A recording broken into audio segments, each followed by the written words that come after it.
Hello everybody, my name is Benjamin Bloom. This is the Benjamin Bloom Football Channel. Please leave your bias at the door and join us for a little bit of a historical dive into surviving promotion.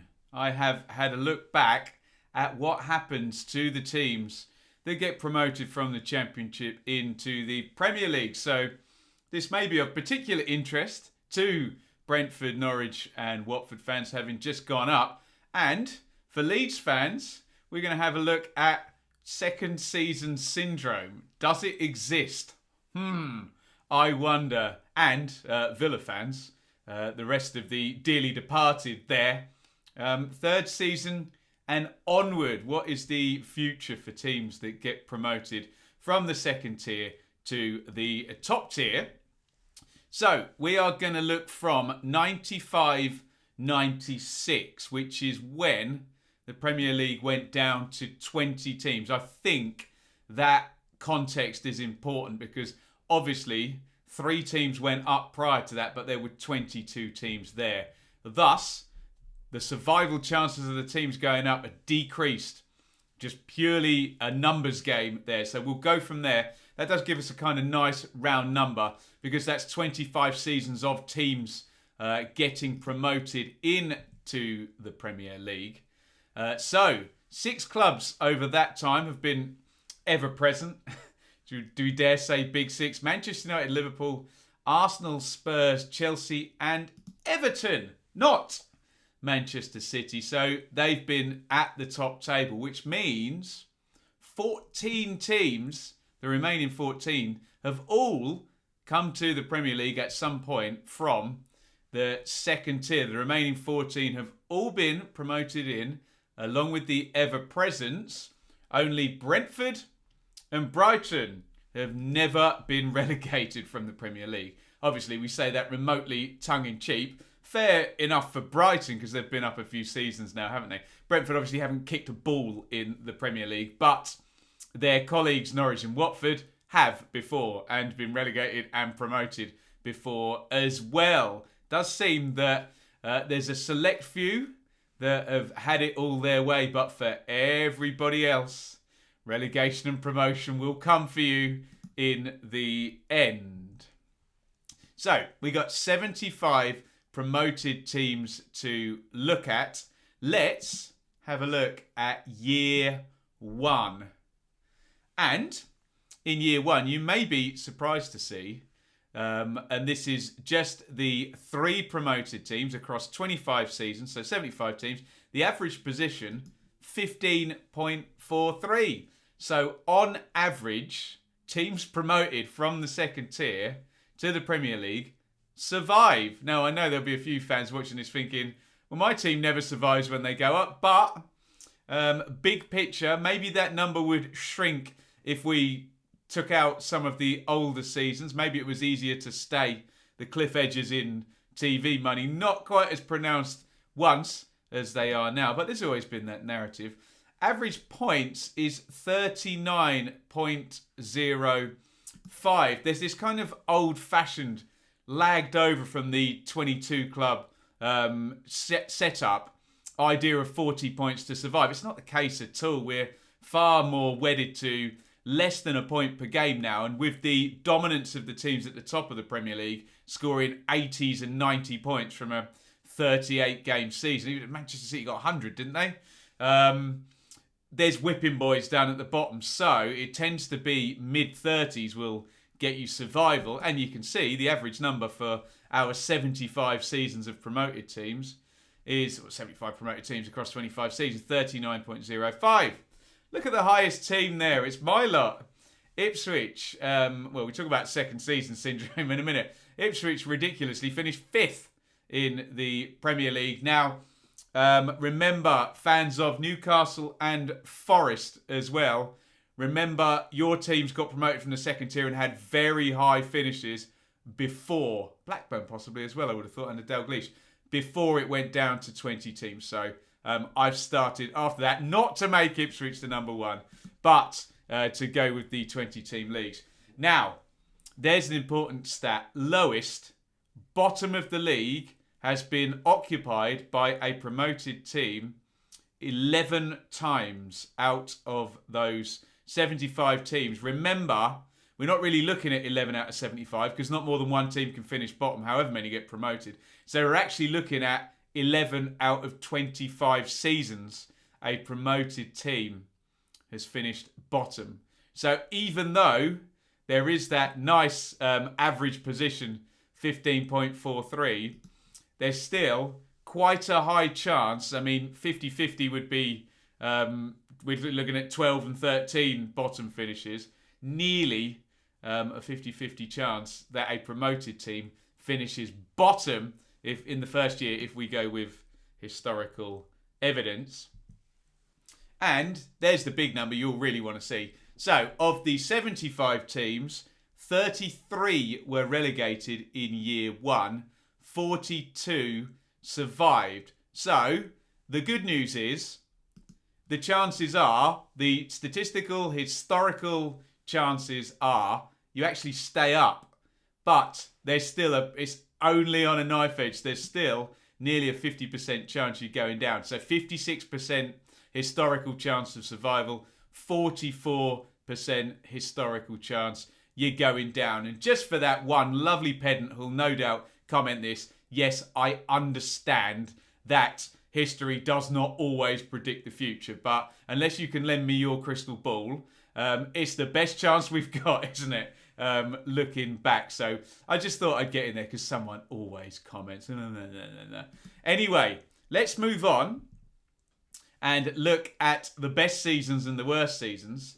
All 3 promoted teams have been relegated, all 3 of them, only once, which kind of goes into what we're saying, as in, look, there is a high chance of going down, but if one team is or more is staying up, which frankly in 24 of the 25 seasons has happened, then, the numbers start to build for the survival. So only in 97, 98, Bolton, Barnsley and Palace all got relegated. And that's before the TV money went crazy, isn't it? So interesting one that. For all 3 to survive, that's actually happened 3 times where we get, essentially, if you think about it, if all 3 survive, then another 3 come up. Across a 2-year period, you have 6 new teams in the league, which is sort of over a third of the teams changing within the space of 2 seasons, new teams essentially. Although a lot of them bounce around, don't they? So there you go. All 3 survived in 2001, 2002. Fulham, Blackburn and Bolton. In 11-12, QPR, Norwich and Swansea. And in 17-18, Newcastle, Brighton and Huddersfield all survived together the first season. How about that? Let me know what you think in the comments. So, more plausible that all 3 survive than all 3 go down. Let's now look at year 2. And we can only deal with 41 teams. I know I said we'd had 42 survivors. However, we can't tell you what Leeds did in year 2 because they haven't done it yet. They're going into year 2 next season. I'm sure their fans will be interested to hear the year 2 numbers. Average position is now gone up. 13.29, up from 15. We'll do that difference in a minute. Average points is now well over the 40, which is the kind of old-fashioned anecdotal survival number, which isn't actually true. But 44.04, you're normally fairly comfortable in the Premier League with 44 points, aren't you? So on average, in year 2, the historical data tells us that most teams have kind of been fairly comfortable. And look at our heroes there of the whole story. Leicester City are our highest finisher in year 2, because they went and won the damn thing, didn't they? Leicester won the Premier League in their second season. Obviously, I don't go into mean, mode, median. I just do basic averages. So maybe there's an argument to remove the outliers. But look, let's keep Leicester in there, who are putting the average position up surely a little bit there with their first place finish. And good news, well, not for the 4 teams that finished bottom, but only 4 teams finished bottom out of a possible... Well, I mean, we can't necessarily do it in terms of a number of seasons because we're now going into year 2 and it's more about the number of teams. So we can say of 40 teams, basically 41, only 4 of those finished bottom. And yes, I accept that there probably were seasons in there where 2 of them went down and both of them can't finish bottom. But the number is reducing. Here are your numbers now. And look, this is not the total. I saw this reported somewhere else, and then it was given the total number relegated against the total number promoted. And that shouldn't really be right. This is the number of teams that are actually there in the second year. So as a percentage, it's only the 41, not the 75. And you can see 10 relegated, 31 survived. So it's moved, hasn't it? You have more chance of surviving once you get that first year out of the way, which some people would have probably expected, but the believers in second season syndrome wouldn't have, would they? And you have less chance of being relegated if the historical numbers are anything to go by, which they can be sometimes. Let's talk about second season syndrome. And I suppose it's quite pithy, isn't it? It's alliterative with the SSS. Is there any truth in it whatsoever? The idea that, it's like the difficult second album, isn't it? It's not the first season that's hard, it's the second season. Here's what history tells us. So, from first season to second season, the average position of a promoted team goes up 2.14 places, and the average points go up from 39 to 44. So, over 2 place increase and over 5, or just shy, in fact, 5 more points. But those are the big numbers.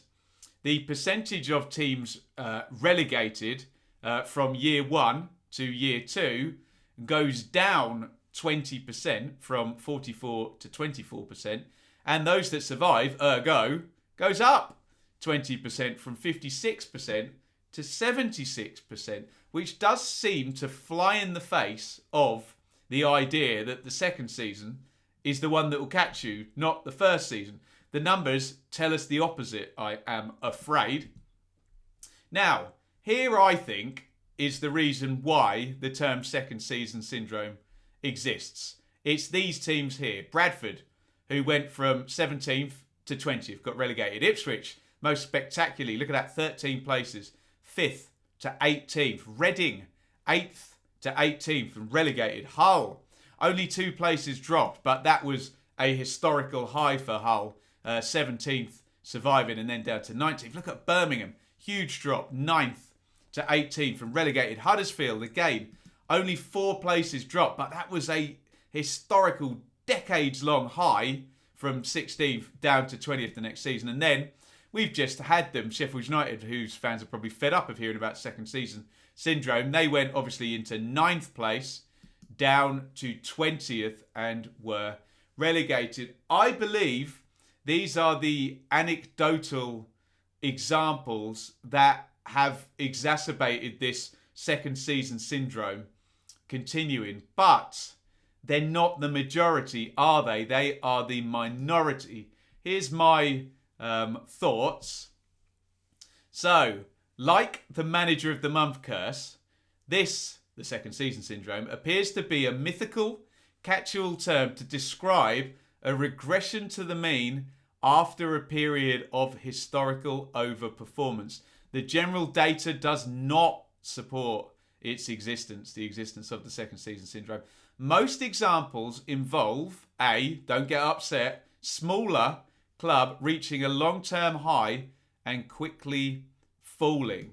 What on earth am I talking about? Well, you might have followed that and gone, yeah, Ben, I agree. But if you want me to break that down, the first bit, comparing it to the manager of the month curse, which I've tried to debunk on the channel as well.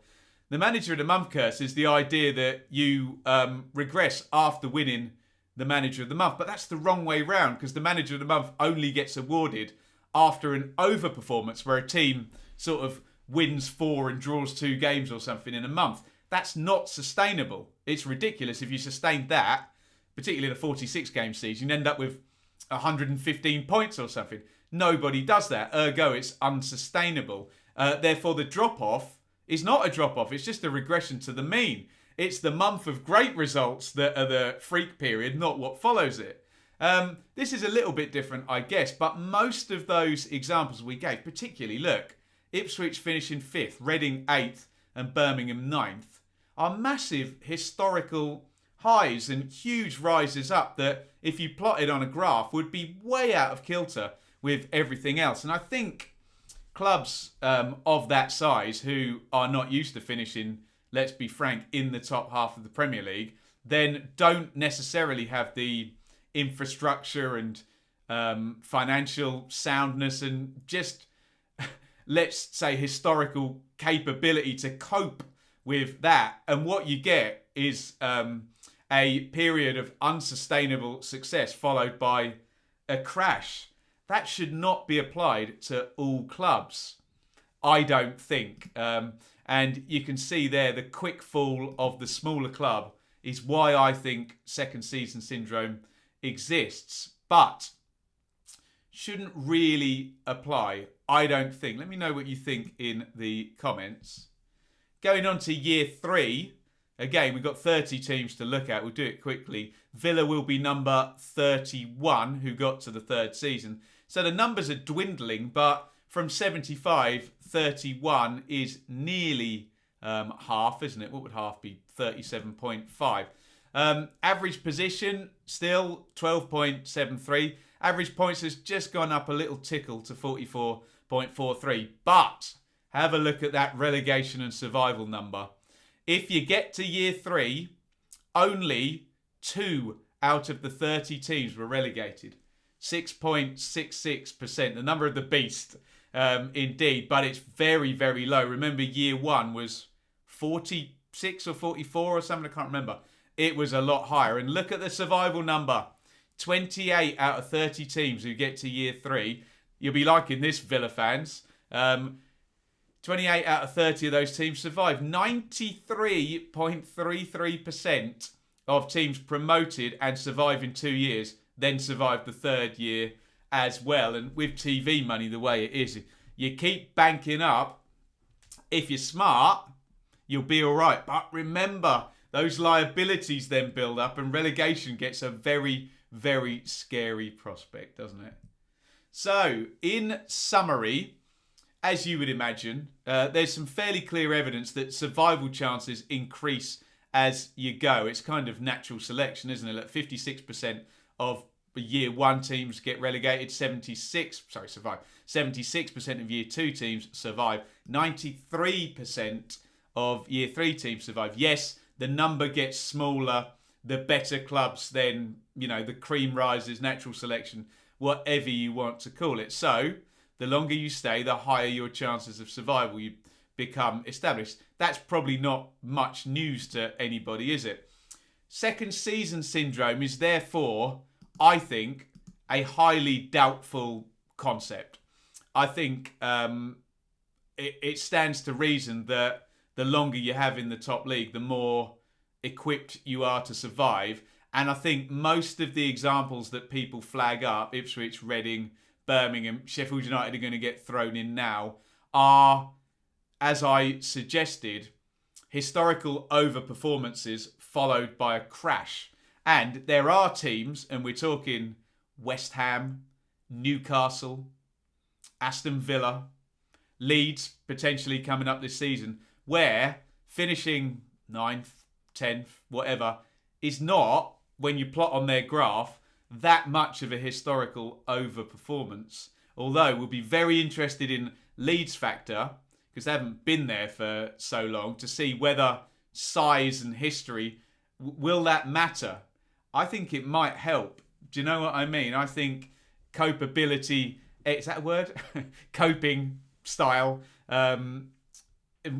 ratcheted next to club size and expectation might help a little bit in terms of the potential crash that no doubt people will predict there. But the historical data, let's be very frank about it, debunks second season syndrome existing. But of course, we cannot debunk isolated examples of it, and I think I showed you most of them, although they do all seem to be smaller clubs reaching a period of overperformance. What we do know is that all bar the elite, and we're talking about those 6, aren't we? The 3 clubs in London, Arsenal, Tottenham, Chelsea, 2 on Merseyside, Everton and Liverpool, and Manchester United up in the northwest. Other than that lot, everybody goes down and has to come back up. You see, West Ham have had a lot of seasons up there. Aston Villa have had a lot of seasons up there. Leeds, you might put in club size, but in terms of numbers of season in the Premier League, they're off the likes of Villa and West Ham. So look, all bar the elite have to cope with surviving promotion at some point. You either have to become the elite or you have to embrace the cycle. You have to know that if you're whoever, even West Ham with their huge stadium and their very good season this season, even European Cup winners, Aston Villa, Forest down there as well.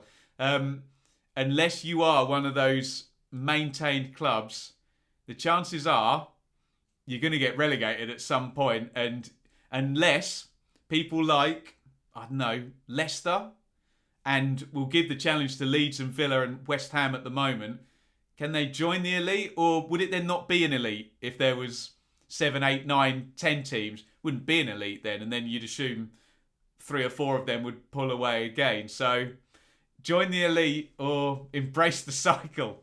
Sounds like the conundrum, doesn't it? There you go. That is my look at surviving promotion. Hope you enjoyed it, Norwich, Watford and Brentford fans, because one or other of you will probably, statistically, be relegated this time next season. More hope for Leeds, I think, and lots of hope for Aston Villa with that 93.33% historical chance of survival. Let me know your thoughts. I've had my say. Now you have yours. Did we manage to debunk second season syndrome? Is it another lazy, the playoffs are a lottery, manager of the month curse type nonsense thing? I think it might be, mightn't it? But I'm interested to hear your thoughts on it. And get involved, Norwich, Brentford, Watford fans. Does that make you more optimistic? Less optimistic? How do you see it going? And how does the changing nature of football and money, and let's be honest, it's broadcast money that's the key, change things for the better or for the worse for your clubs? Talk about the context of these promotions as well. Particularly, very different, all 3 of them. Brentford, first time. Norwich, who took the hit last time and retooled. Does that give them a better chance? I think it might do, mightn't it? Watford, a few seasons up, bounced back. How does liabilities a bit more than, say, Norwich? How does that affect them? 3 unique circumstances there between the 3 of them. Going to be very, very interesting. Who survives? We will find out. You should say that on Big Brother. Who goes? You decide. There we go. Who goes? TV money decides probably, but there we go. Right, thank you everybody for watching. Get your thoughts in. Bit of a nerdy one from me today, but I don't know. Someone asked for it, and I thought we would do it before the Euros start. Speaking of the Euros, we will be all over it from Friday, and lots of people have asked for predictions. We're going to do the second round of kit rankings with Shaylee as well after that went down well at the weekend, and we'll try and give you a predicted 11. God knows, but may as well get Shaylee to do that, frankly. I'm just going to be guessing. So for Gareth Southgate and England against Croatia on Sunday. Right, thank you everybody for watching. Thank you for the support. Over 17,000 subs now, so hit the subscribe button, ring the bell for notifications, and see you very soon. Get commenting on that. Surviving promotion. Over and out.